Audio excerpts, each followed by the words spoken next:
Hello, my name is Pankhuri Tiwari, and today I will be talking about the case of the murder of one Shirley Duguay. This is the first case in the world in which the DNA of an animal was used as evidence to convict the murderer. It is a very celebrated case in the history of evidence law and forensic sciences. This is the case of a missing woman and how a single strand of animal hair helped the police to find her killer. This case happened at Prince Edward Island, which is a very small province of East Canada. On 7th October 1994, the Royal Canadian Mounted Police or the RCMP received a call from a woman that there was an abandoned car in a private property near her house. When the police arrived, they found that there was no license plate on the car. So the police checked the vehicle identification number and found out that the car belonged to one Shirley Duguay. The police tried to contact her, but no one returned their calls. So the police went to Shirley's house.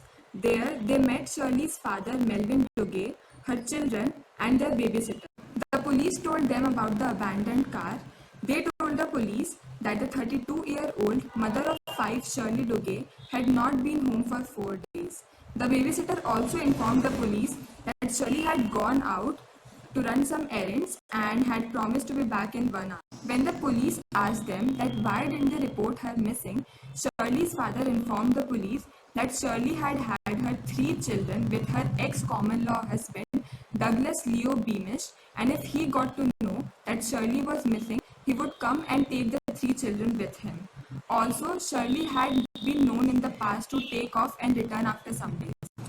When the investigation of the car started, they found many small blood stains spattered inside the car. These are the dots that indicate the location of the blood in the car. There were bloodstains on the car seat as well, which were larger than the ones on the windshield. Such stains are generally caused when someone is punched or beaten.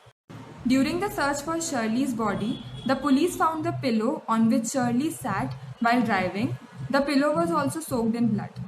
To identify whose blood was spattered inside the car, the police took the blood sample of Shirley's father.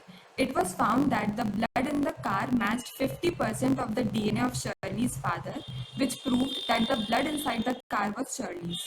Then, to look for Shirley, the Royal Canadian Mounted Police started the greatest search that had ever taken place in the history of Prince Edward Island.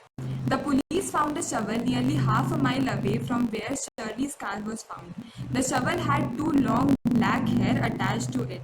The DNA of these hair matched with the DNA of Shirley's hair collected from her hairbrush. The police suspected that this shovel was used to bury the body of Shirley Duguay. After weeks of searching for Shirley's body, the police found a plastic bag nearly 15 miles away from where Shirley's car was found. The plastic bag contained a pair of shoes and a leather jacket which was stained in blood. Later, it was identified that the blood on the jacket matched with Shirley's DNA profile. Shirley's father suspected that her estranged husband, Douglas Beamish or Doug, was behind her disappearance. The police also found out that during their relationship, Doug was very abusive and violent towards Shirley. The investigators then went to Doug's house to further investigate. Doug told the police that things were calming between him and Shirley and that he had nothing to do with her disappearance. He also told the police that he had seen her a few weeks earlier when she dropped him to work.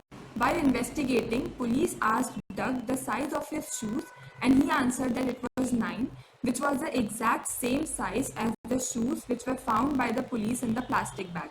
Then, to confirm if the shoes belonged to Doug Beamish, the police approached a forensic podiatrist.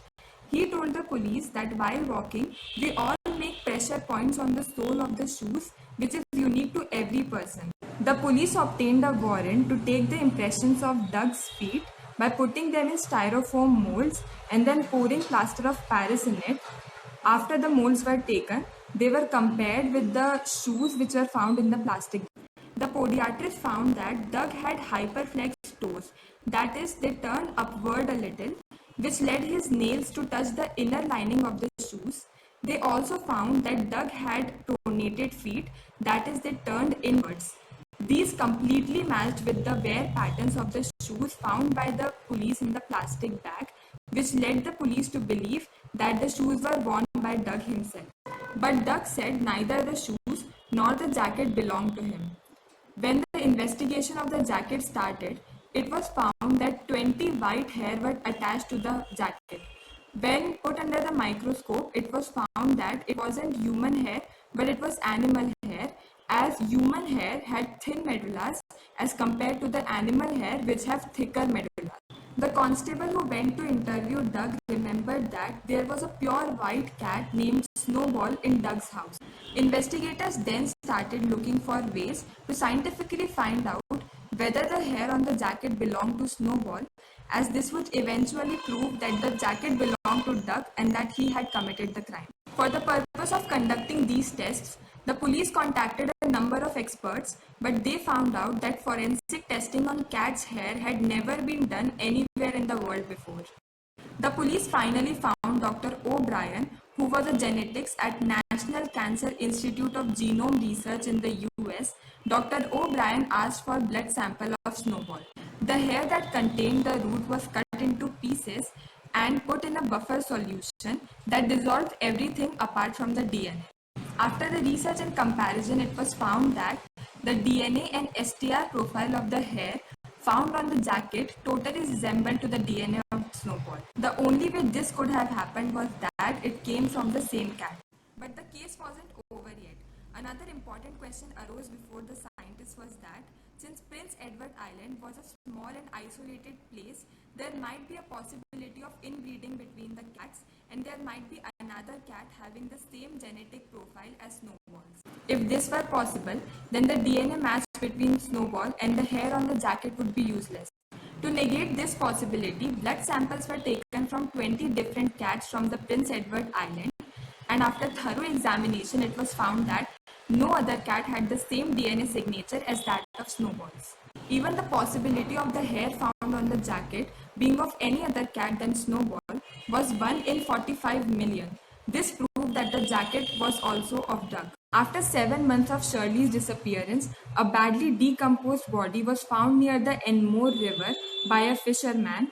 The dental records then confirmed that the body was of Shirley Duguay.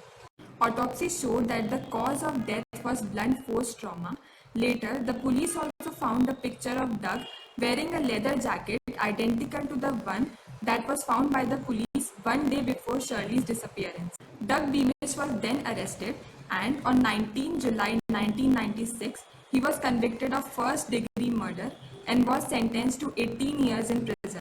The motive behind the murder was found by a letter that Doug had written to Shirley, which stated that if he couldn't be with her, he would kill her, their 3 children, and himself. Investigators believe that Doug had manipulated Shirley into giving him a ride in her car to his work. Then he took her to a remote area. He then beat her to death, buried her body in a shallow grave, and abandoned the car. This case shows how important a role forensic sciences play in evidence law. 3 different techniques of forensic sciences were used in this case: DNA testing, forensic podiatry, and STR analysis.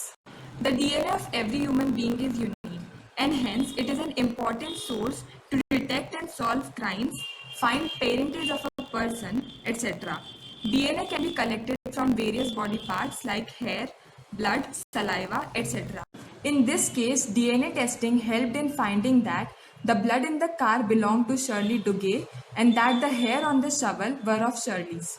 Forensic podiatry is a subdiscipline of forensic science, and it is used for foot-related evidences in criminal cases. Each individual wears their shoe differently, which makes the wear pattern of every shoe unique to that person. Forensic podiatry was used in this case to prove that the shoes in the plastic bag belonged to Doug by analyzing the shape, size, and pressure points of Doug's feet and comparing them to the sole of the shoes found in the plastic bag. STR means short tandem repeats. Our DNA has 2 regions, the coding region and the non-coding region. The coding regions are known as genes, and they contain necessary information for a cell to make proteins. The non-coding regions are not directly related in making of the proteins, and therefore they have been referred to as junk DNA. STR are the short repeating sequences present in the non-coding region of DNA. It consists of 3 to 7 seven base pairs and that sequence is repeated multiple times. Like in this, the ATG is getting repeated a number of times. The number of times repeated varies from individual to individual. STR analysis counts the exact number of repeated units. There are 13 STR regions, and if we want to match two different STR regions, all these 13 STR regions must have the same number of repeats.